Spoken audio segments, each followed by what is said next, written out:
ठीक है। जो परिवार हमारा कर रहा है अभी भी मैं जो गेहूँ खाता हूँ घर ही से ला के खाता हूँ, और अगर जिस दिन खाना ना खाएं तो शरीर सूख जाएगा, तो मुझे लगता है वो वही मेरा जीवन है। हमारे परिवार में मेरे से पहले कोई नहीं था। हमारे एक चाचा थे, वो डाक वितरण का काम करते थे, वो बस हुए थे। तो उनको देख के हम प्रेरणा लेते थे कि मतलब गर्मियों के दिन में जैसे हम लोग तेंदू पत्ता तोड़ने जाते थे जंगल, तो हम लोग सर पे बोझ रख के लाते थे दिन भर, फिर गड्डी बनाते थे, फिर बेचते थे। तो वहाँ पर नारियल चढ़ाने पूजा करने जाना था, तो रास्ता था नहीं कैसे जाएं, तो फिर मैंने सोचा क्या करें, तो हमने एक साइकिल तैयार की थी, उसको सजाया था और फिर उस पर लेकर वहाँ तक गए थे। लगभग 1-1.5-2 किलोमीटर रही होगी। तो वो फिर वीडियो बना के शेयर हो गया था फेसबुक में, तो वो वायरल हो गया था। तो वो हमारी मम्मी प्रेरणा मोटिवेट करती थी, डांटती भी थी कि पढ़ोगे ये तभी ये कर पाओगे, नहीं तो चलो काम करो। और कहीं फावड़ा पकड़ा दें, कहीं ऐसी उमस भरी गर्मी में आजकल निदाई का टाइम रहता है, तो खुरपी होती है ना, खुरपी उससे गोड़ते हैं, तो बोले चलो खेत में। हर माता पिता का सपना होता है कि उनकी संतान पढ़ लिख कर एक सफल इंसान बने। माँ बाप सोचते हैं कि जो मुसीबत उन्होंने झेली है उनके बच्चे को कभी भी ऐसी मुसीबत ना झेलनी पड़े।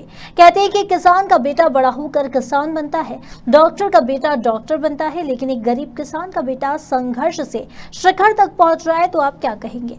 जी हाँ, हम बात कर रहे हैं ग्वालियर से 50 किलोमीटर दूर घाटी गाँव के डीएसपी संतोष पटेल की, जिन्होंने पुलिस विभाग में अपनी कार्यशैली से एक अलग पहचान बनाई है।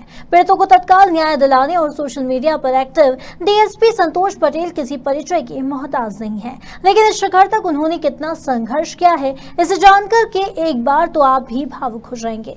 खबर मध्य प्रदेश के स्टेट हेड इमरान खान ने डीएसपी संतोष पटेल से खास बातचीत की, जिसमें उन्होंने बताया कि किसी तरह गरीबी की हालत में अपने सपनों को उन्होंने साकार किया है। साथियों नमस्कार, आप सभी का खबर मध्य प्रदेश छत्तीसगढ़ में स्वागत है। संघर्ष से शिखर तक एपिसोड में आप सभी का स्वागत है। आज हम आपको एक ऐसी शख्सियत से रूबरू कराएंगे जिनका नाम आपने सोशल मीडिया के माध्यम से प्रदेश ही नहीं बल्कि समूचे देश में अलग अलग तरह के पुलिसिंग के नाम से देखा होगा। सोशल पुलिसिंग की अगर बात करें तो सोशल पुलिसिंग में हमारे साथ आज के नए जो मेहमान हैं जिनसे हम आपको रूबरू कराने जा रहे हैं, पहले मैं उनका परिचय आपको दे देता हूं।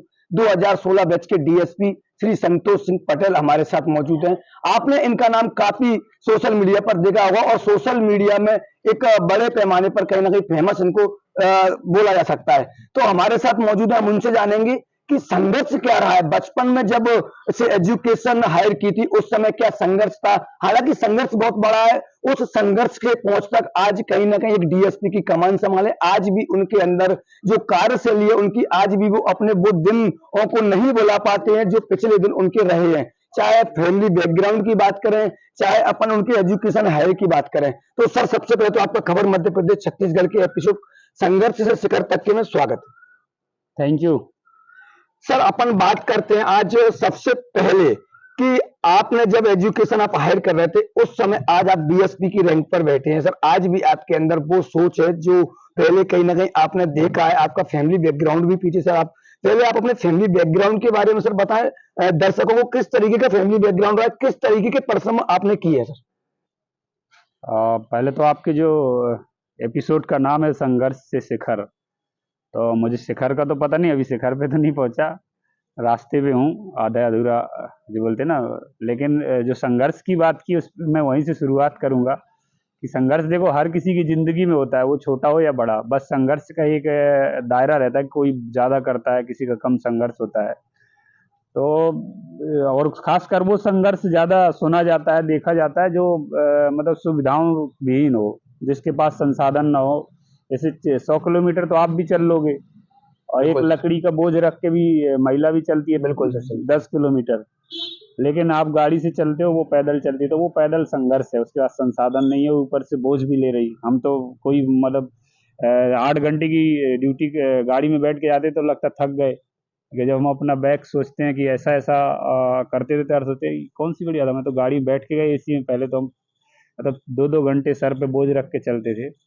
तो मैं यहीं से शुरुआत करूंगा कि न संघर्ष न तकलीफें तो क्या खाक मजा है जीने में, न संघर्ष न तकलीफें तो क्या खाक मजा है जीने में, और बड़े बड़े तूफान भी थम जाते हैं जब आग लगी हो सीने में। क्या बात। तो ये आप जब टारगेट बनाते हैं, आदमी सपने लेता है, और सपनों की जो आग बोलते जुनून होता है मन में, तो कोई मायने नहीं करता कितनी मुसीबतें हैं, कितनी समस्याएं हैं, सब छोटी पड़ जाती हैं। आपने फैमिली का बोला तो बिल्कुल हम लोग तो सामान्य परिवार से कभी सोचा नहीं था कि मतलब डीएसपी बनेंगे या पुलिस बनेंगे। लोगों के सपने होते हैं, हमारे ऐसे सपने नहीं थे, अलग तरह के सपने होते हैं। क्योंकि अब घर में टीवी नहीं थी तो फिल्में देखी नहीं, कि फिल्म में देखें तो बोला अरे वो ऐसे पुलिस वाला था, वो डीएसपी था, ऐसे उसने फायर किया, शूट किया, फिर उसके लिए तालियां बजी तो हम भी ऐसा बने। ऐसा कुछ मन में ख्याल नहीं था। हाँ, ये जरूर था कि एक ऐसी नौकरी मिल जाए जिससे बढ़िया खूब पैसा आए, घर का हाँ, और पालन घर पोषण का अच्छे से हो सके। अच्छे से लोग रहें, थोड़ा समाज में इज्जत, अच्छी शादी हो जाए अच्छे घर के, और थोड़ा सा कई से रिश्ते आते हैं तो देखने में लगा रही यार उसकी नौकरी हो गई तो उसके घर में 10-10 रिश्ते आए, और हमारे घर एक भी नहीं आ रहे, हम भी जवान हो गए थे। तो ऐसे सपने थे छोटे छोटे, तो पढ़ना शुरू किया और पढ़ते पढ़ते यहाँ पहुंच गए। तो मुझे मैंने उसी समय 4 लाइन लिखी थी कि मतलब कभी हमने ये सोचा नहीं था कि यहाँ पहुंचेंगे। और जब डीएसपी बने तो मुझे वो याद आ रही कि शेर के लिए जाल डाला था उसमें बंदर फंस गया, शेर के लिए जाल डाला था उसमें बंदर फंस गया, और बाजार में अनाड़ी खोजा था किस्मत से सिकंदर फंस गया, क्या बात और हमने जिद की थी दरिया को पार करने की, मगर नजरों के धोखे से हमारी चपेट में समंदर फंस गया। समंदर फंस गया है। और क्या बात हमने वो समंदर भी पार कर लिया, पीएससी पास कर लिया। हमने सोचा नहीं था, छोटी छोटी प्रयास किए थे। फॉरेस्ट गार्ड रहा हूं मैं, तो पहले व्यापम चलता था, व्यापम व्यापम से चलता था। मैंने फॉरेस्ट गार्ड की सबसे छोटी नौकरी होती है मतलब किसी भी विभाग की, तो वो रहा हूँ 1.5 साल तक। तो वो छोटी सी तैयारी की थी, यहाँ पहुंच गए। तो संघर्ष है यार, शिखर का अभी पता नहीं, आपकी दुआएं लगें आपकी सर, तो जैसे शिखर में कि पहुंचे। कई लोगों का सपना होता है बचपन से ही, जैसे कि वो 10th और 12th क्लास को पास आउट करके जाते हैं, तो किसी का सपना होता है कि नहीं मुझे वर्दी का ही जुनून है, मुझे इसी लाइन में जाना है। किसी को आईएएस आईपीएस बनने का सपना होता है, कोई गवर्नमेंट जॉब चुनता है। सर, क्या किस तरह का आपका वो राज शुरू से लगा कि नहीं मुझे वर्दी ही पहनना है? वर्दी का एक अलग ही रुतबा ग्रामीण क्षेत्रों में आज भी देखने में आता है। तो किस तरीके से शुरू से, जैसे ही आपने 12th या 10th पास किया था, उसके बाद एक मन में कैसे ख्याल आया, या फिर किससे आपने बोली कि नहीं मुझे इसी लाइन में जाना है?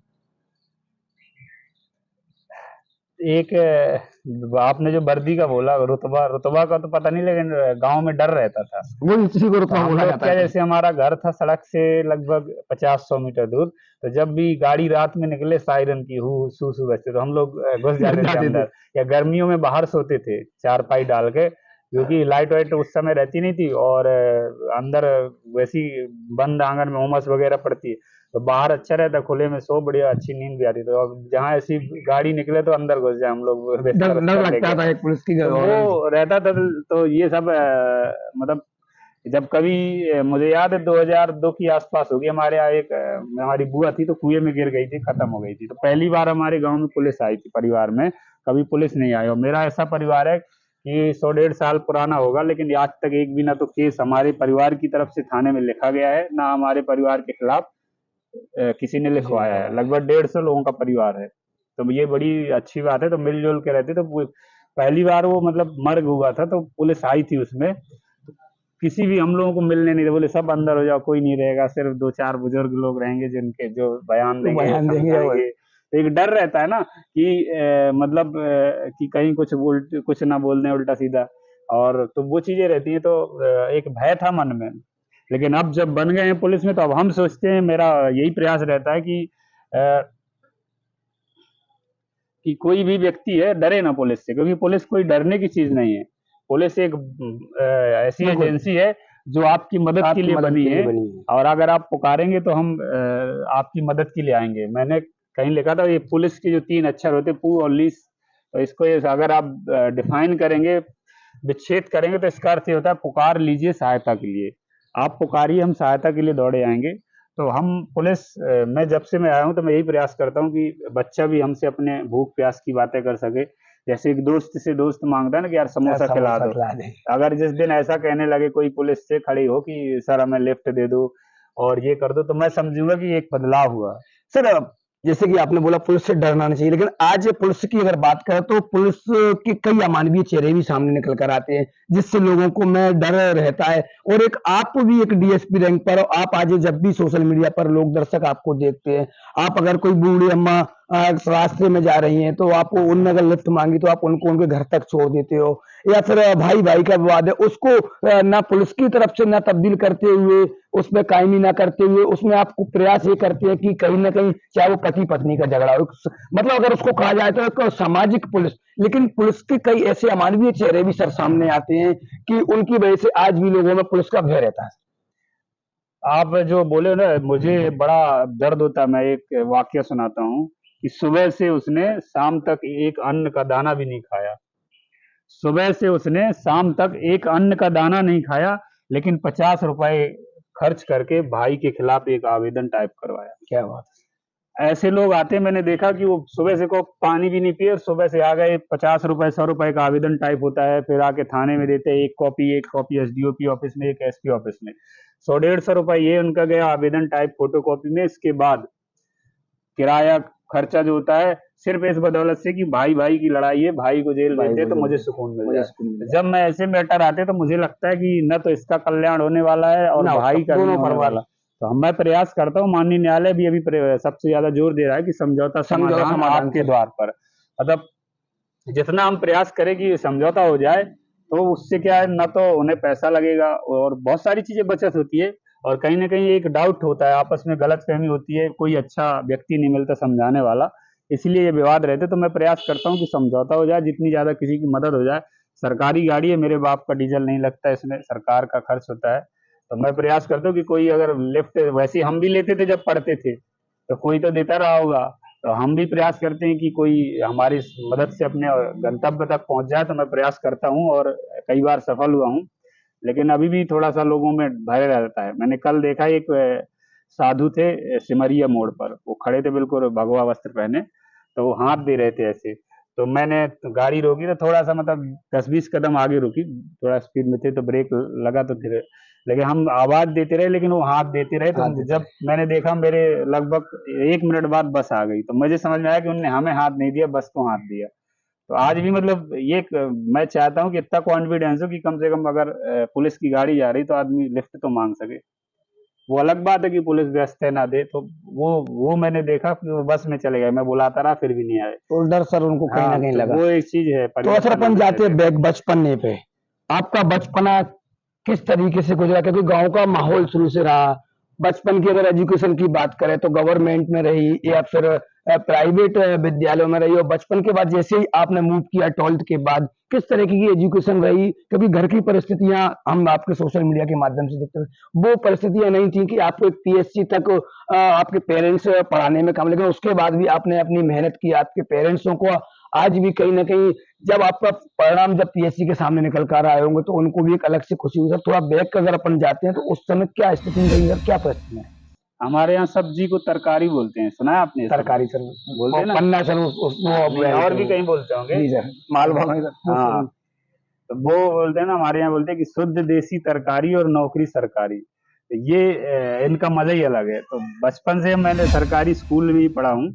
1 से लेके 8वीं तक हमारे गांव में स्कूल था, तो वहाँ पढ़े। उसके बाद हम पन्ना एक्सीलेंस स्कूल, वहाँ 9 से लेके 12 तक पढ़े।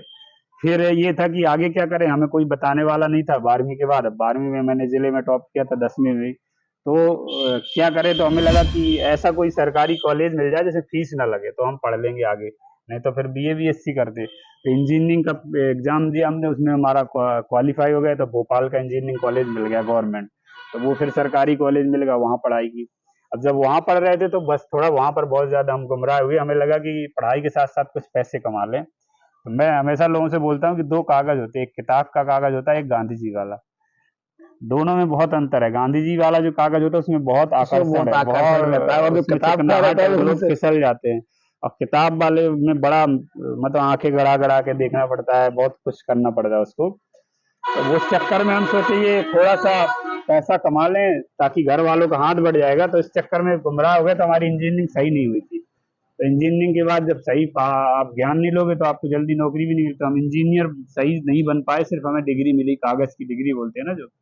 लेकिन समय परिवर्तित हुआ, फिर ऐसी बात आई संघर्ष की, बोले घर वालों ने वापस बुला लिया, बोले तुम नौकरी नहीं कर रहे हो, इंजीनियरिंग हो गई, अब हम पैसे नहीं देंगे, तुम्हें जो करना हो करो। तो घर गया, तो घर में तो ऐसा हुआ कि बोल एक मतलब चारपाई डाल दी, बोले घर ही के अंदर रहना है, तो वहीं रहते थे। बाहर नहीं निकलना है 3 घर से। महीने में रहा, बहुत संघर्ष किया। फिर मेरे एक दोस्त के यहाँ छतरपुर गया, मैंने बोला यहाँ पर लाइट नहीं रहती, किताबें नहीं है, बहुत सारी समस्याएं हैं। तो फिर छतरपुर में रहकर एक दोस्त के यहाँ पढ़ा, वहाँ भी बड़ा संघर्ष होता है। आजकल क्या मकान 2 लोगों को किराए से तो 2 ही रहते हैं, तीसरा रहे तो मकान मालिक 2-4 दिन बाद भगा भगाने देता लगता है है। सर, मैं बिल्कुल। उनके वहाँ 2 महीने रहा, तो मुझे याद है मई महीना था गर्मी का, तो मेरा दोस्त ट्यूशन पढ़ाने चला गया, तो मकान मालिक आया और बाहर से ताला लगा के चला गया। तो 4 घंटे बाद जब वो लौट अंदर के ही आया, आप तो अंदर तो थे, कोई दिक्कत नहीं, पढ़ ही रहा था, लेकिन वो उनने जो बंद किया वो थोड़ा बुरा लग रहा था कि मतलब हमारे कारण दोस्त को परेशानी हो रही। लेकिन हमारे दोस्त बहुत तेज, तो उसने इतना हड़काया मकान मालिक को कि फिर दोबारा वो कभी नहीं लौट के आया। तो वैसे दोस्त भी होना चाहिए जिंदगी में। मैंने उसके यहाँ लगभग 4-5 महीने रहकर पीएससी की तैयारी की, सेल्फ स्टडी। फिर उसी समय मेरा फॉरेस्ट में हो गया, तो मैंने फॉरेस्ट में ज्वाइन किया, फिर वन विभाग में रहते हुए पढ़ाई की, और फिर मेरा दूसरा अटेम्प्ट था, उसमें सीधे डीएसपी पद पे मेरा चयन हो गया था। सर बीच में शायद ऐसा जो नॉलेज मेरे को मिली है कि बीच में शायद आप पढ़ाई के साथ साथ जब घर की परिस्थिति आपकी संपन्न नहीं थी, तो आपने सर मार्केटिंग लाइन में भी जाके कुछ जॉब या कुछ मार्केटिंग लाइन में भी सर कुछ किया, उसके बाद भी आपकी पढ़ाई की तैयारी अभी आपने रेगुलर की। तो वही तो मैं बता रहा था, वो गांधी जी वाला और किताब वाला, तो उसी से मैं मार्केटिंग करने लगा था। मैंने वो बताया नहीं, चेन सिस्टम होता है, 2 को जोड़ो तो कमीशन मिलेगा, फिर जोड़ो। उसमें सपने तो इतने बड़े दिखा देते हैं। जब पहली बार गया तो बोले 1 साल में 24 लाख कमा लोगे आप घर बैठे बैठे, कुछ बिल्कुल सर, नहीं करना, चेन वाला 2 सिस्टम। दोस्तों को बताना है, और फिर आगे 2 दोस्तों को बताओ, वो 2 दोस्तों को बताएंगे, फिर वो 4 दोस्तों को बताएंगे, ऐसे ऐसे करके लगभग 8-9 हजार लोग जुड़ जाएंगे और आप 24 लाख कमा लोगे। और हम बोले यार अच्छा है यार, हम तो वो ज्वाइन कर लिया, 4 साल करते रहे, थोड़ा बहुत पैसे भी कमाए, 1-1.5 लाख खर्चा चला, तो उसी आधार पे लगा कि बनता जाएगा, लेकिन फिर कुछ नहीं हुआ। लेकिन कभी भी मेरी एक आदत है, मैं कभी किसी चीज़ की बुराई नहीं करता, भली बुरी हो, लेकिन अगर मुझे उसमें से कुछ फायदा हुआ, मैं ये जरूर करता हूँ कि उस संस्था ने मुझे बोलने की कला दी, उस संस्था से मैंने प्रेजेंटेशन सीखा, कैसे बोलना है। आज आपके सामने बोल रहा हूँ, ये मेरी सबसे बड़ी पावर है। और नहीं तो मैं, जब मुझे याद है 6वीं क्लास में मुझे 26 जनवरी को बोलने के लिए बुलाया मेरे मैडम ने, तो मैं खूब सारा याद करके आया था, 10-20 लाइन पे कविता, आधी लाइन बोल पाया था, भग गया था, तो भग ही गया था, ऐसा नहीं कि दोबारा आया। तो बड़ा मौत के बाद सबसे बड़ा डर होता है तो भीड़ के सामने बोलने का, और मुझे उस संस्था ने ये दिया।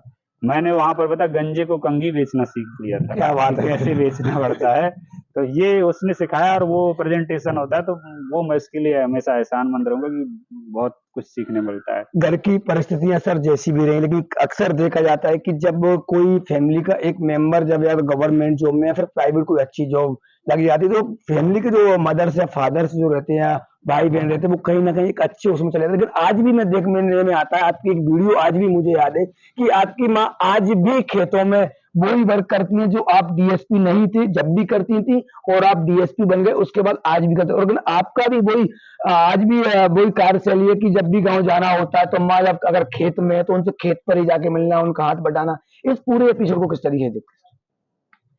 ये हमारा जीवन है, ठीक है, जो परिवार हमारा कर रहा है।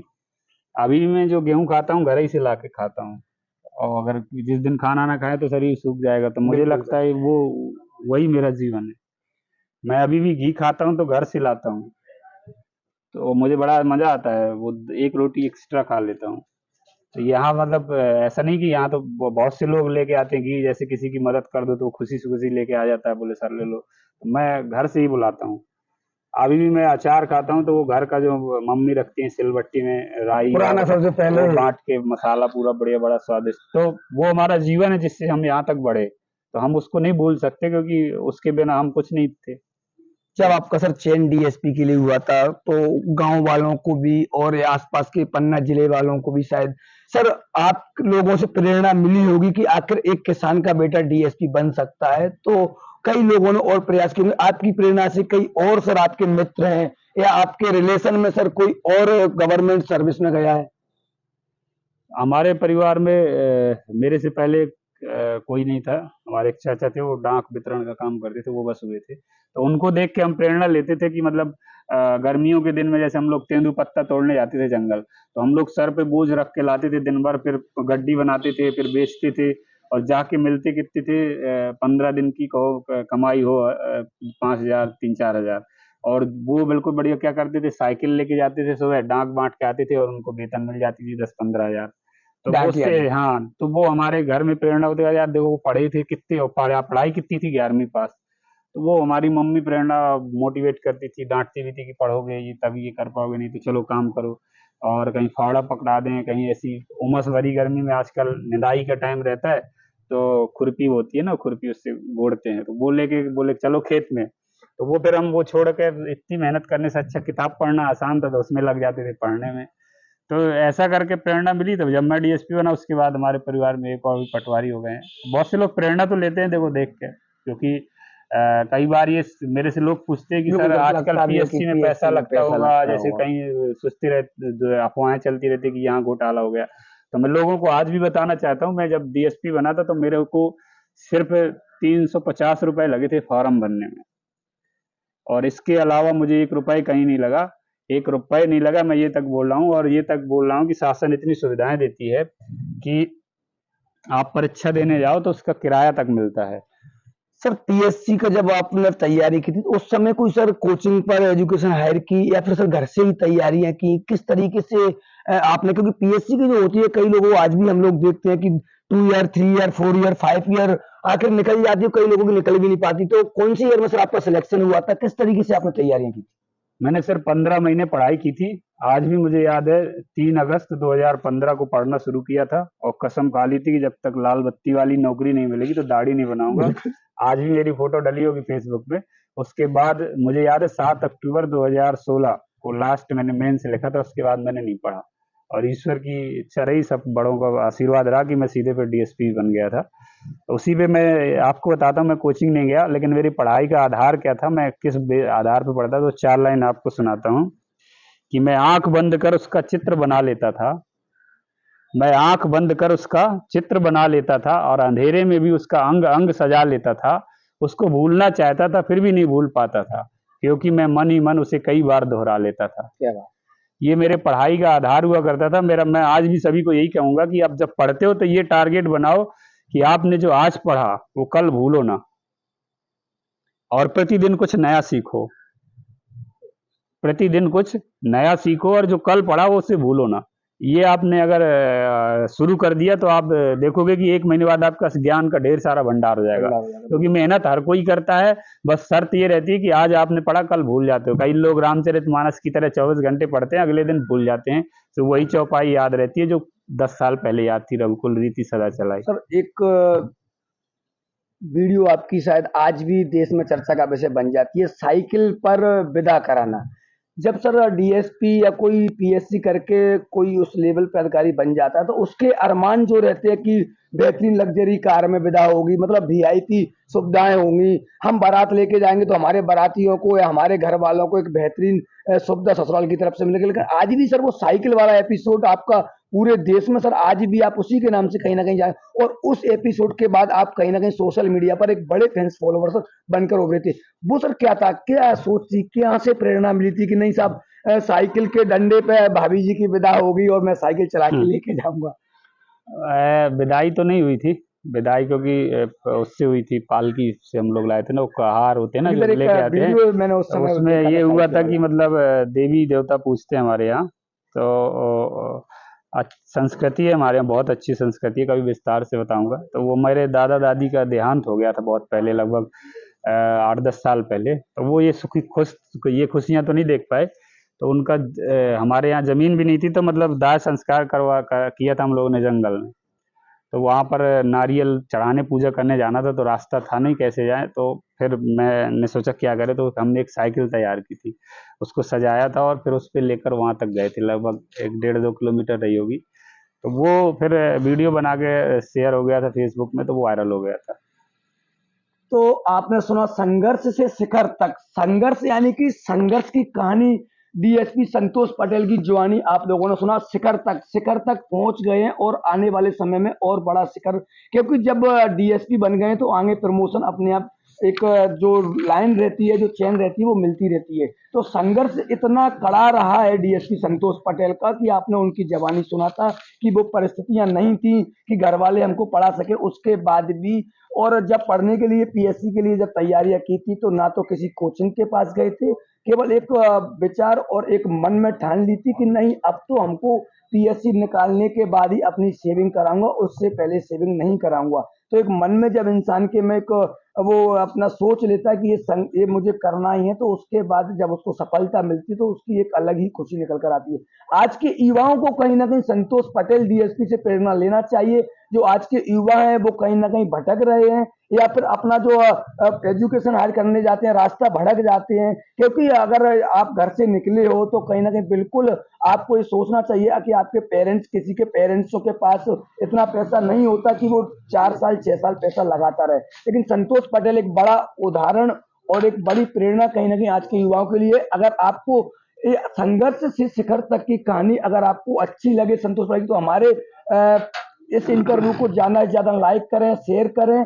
और आने वाले समय में हम आपको फिर संघर्ष से शिखर तक अगले मेहमान से फिर मुलाकात कराएंगे। लेकिन फिर भी मैं एक बार रिपीट करूंगा कि संतोष पटेल के इस इंटरव्यू को सुनकर और इस इंटरव्यू से कहीं ना कहीं युवाओं को प्रेरणा लेना चाहिए। और अगर पूरे इंटरव्यू को अगर ध्यान से सुन लिया तो शायद जो युवा आज के भटक रहे हैं, जिनको 4-4 5-5 साल पीएससी की तैयारियों में हो गए, वो शायद 15 महीने या 1 साल में अपनी पीएससी क्वालिफाई कर लेंगे। ये बिल्कुल सही है। तो आप देखते रहिए खबर मध्य प्रदेश के संघर्ष से शिखर तक एपिसोड। अगले फिर मेहमान से मुलाकात होगी।